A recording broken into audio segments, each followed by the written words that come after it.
पहले की बात है। एक गांव में गोपाल नाम का आदमी रहा करता था। वो खिलौने बनाया करता था। उसके खिलौने लोग ज्यादा पसंद नहीं करते थे।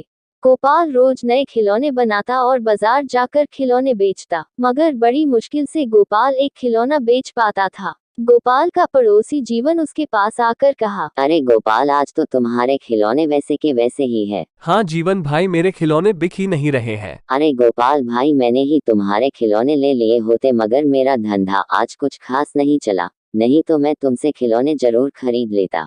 जीवन भाई, तुमने पूछा यही बहुत है मेरे लिए। चलो घर चलते हैं गोपाल। जीवन भाई, 2 दिन से कुछ खाया भी नहीं है। इस जालिम पेट के लिए कुछ ना कुछ तो बेचना पड़ेगा। हाँ भाई, तुम बेचो, मैं चलता हूँ। ऐसा कहकर जीवन चला गया। अब गोपाल खिलौने बेचने लगा। थोड़ी देर में एक औरत और बच्ची गोपाल के पास आकर पूछने लगी कि ये गुड़िया कितने की है? ये गुड़िया 20 रुपए की है बहन। घर जाने का समय हो गया है, कुछ कम करके खिलौने दे दो, अब घर जाने का समय हो गया है। खिलौने उतने अच्छे नहीं है। एक काम कीजिए, ये खिलौने 15 रुपए में ले लीजिए, इससे कम तो नहीं आएगा। नहीं भैया, ये खिलौना 10 रुपये में देना है तो दो, मैं इससे 1 रुपया भी ज्यादा नहीं दूंगी। ठीक है, ये लो गुड़िया। औरत ने 10 रुपये देकर वो खिलौना खरीदा और वहां से चली गई। गोपाल को दिन भर की कमाई में 10 रुपये ही मिले थे, इसलिए गोपाल थोड़ा नाराज था। गोपाल अपनी टोकरी उठाकर घर जाने के लिए जल्द निकलता है। शाम होने के कारण वह जंगल के रास्ते से घर जाने लगा। वो सोच रहा था कि सारे दिन का कमाई 10 रुपये, हे भगवान, क्या होगा। वह जंगल के रास्ते से घर कभी कभी जाया करता था, इसलिए उसे डर नहीं लगा। गोपाल एक पेड़ के नीचे से जा रहा था, तभी उसे किसी की आवाज सुनाई दी। गोपाल गोपाल। गोपाल रास्ते में फिर से जाने लगा। गोपाल गोपाल। आवाज आई। कौन है? किसने आवाज लगाई? तभी गोपाल को पेड़ के नीचे एक औरत दिखाई देती है। आप कौन है और इतने रात को इस घने जंगल में क्या कर रही हो? मेरा नाम रानी है। मुझे मेरे घरवालों ने घर से बाहर निकाला है, इसीलिए मैं यहाँ बैठी हुई हूँ।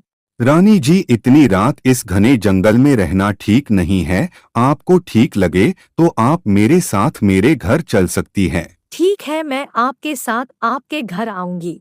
ऐसा कहकर रानी उसके पीछे पीछे उसके घर जाने लगी। गोपाल को पता ही नहीं था जिसे वह घर लेकर जा रहा था वह एक चुड़ैल है। कुछ समय बाद गोपाल रानी को लेकर घर चला गया। मेरे इस छोटी सी कुटिया में आप जहाँ चाहे वहाँ रह सकती हैं। इस घर में कुछ भी नहीं है। मैं आपको खाना भी नहीं दे सकता, क्योंकि 2 दिन से मेरा एक भी खिलौना नहीं बिका। सिर्फ एक ही खिलौना बिका है, उस 10 रुपए से चने लेकर आया हूँ। ऐसा कहकर रानी और गोपाल चने खाकर सो जाते हैं। रानी रात होने के कारण थोड़ी देर सोकर उठती है और वह अपने चुड़ैल के रूप में आ जाती है। वह घर में जाकर देखती है, घर में कुछ भी खाने की चीज नहीं होती। वो 2 डिब्बों में अपने जादू से कुछ सामान भर देती है और घर के बाहर जाकर अपने जादू से बहुत सुंदर खिलौने बनाती है। खिलौने बन जाने के बाद वह वापस जाकर सो जाती है।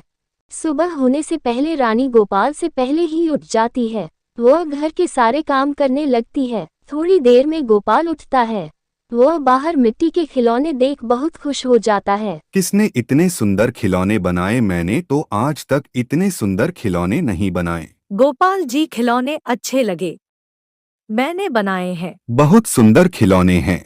रानी जी, इतने सुंदर खिलौने बनाना आपने कहाँ से सीखा है? गोपाल जी, मैं घर में खिलौने बनाया करती थी। चलो मैं इसे बाजार में बेचकर आता हूँ, तब तक तुम कहीं मत जाना। मैं यही रुकूंगी, आप चिंता मत कीजिए। ऐसा कहकर गोपाल खिलौने टोकरी में भर बाजार बेचने चला जाता है। बाजार जाते ही उसके टोकरी में इतने सुंदर खिलौने देखकर लोग आश्चर्यचकित हो जाते हैं और उसके पास लोग आकर खिलौने खरीदने लगते हैं। उस दिन गोपाल अच्छी कमाई कर लेता है। घर लौटते समय गोपाल कुछ राशन खरीदने लगता है। घर पर आते ही गोपाल रानी को राशन देता है। पर घर में कुछ राशन था तो मैंने उससे खाना बना लिया। गोपाल सोचने लगता है कि घर पर तो खाने को कुछ भी नहीं था।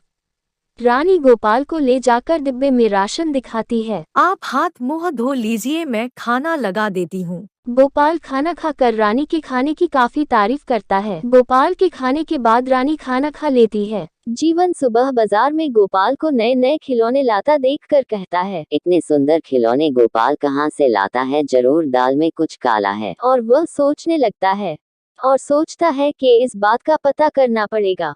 जीवन रात में गोपाल के घर के बाहर सो जाता है। आधी रात में जीवन को कुछ शब्द सुनाई देते हैं। जीवन गोपाल के घर में खिड़की से झांक कर देखता है कि एक चुड़ैल अपने जादू से नए नए खिलौने बना रही है।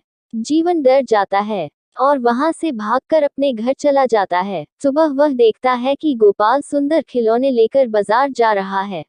जीवन गांव के सरपंच को सब कुछ बता देता है। सरपंच और गांव के लोग शिव बाबा के पास जाकर उस चुड़ैल के बारे में सब कुछ बता देते हैं।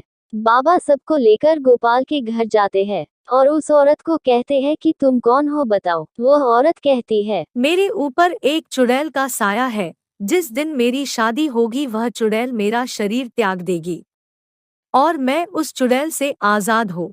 बाबा और गांव के लोग उस औरत का विवाह गोपाल से कर देते हैं और वह औरत चुड़ैल की साया से आजाद हो जाती है और वो दोनों खुशी खुशी जीवन व्यतीत करने लगते।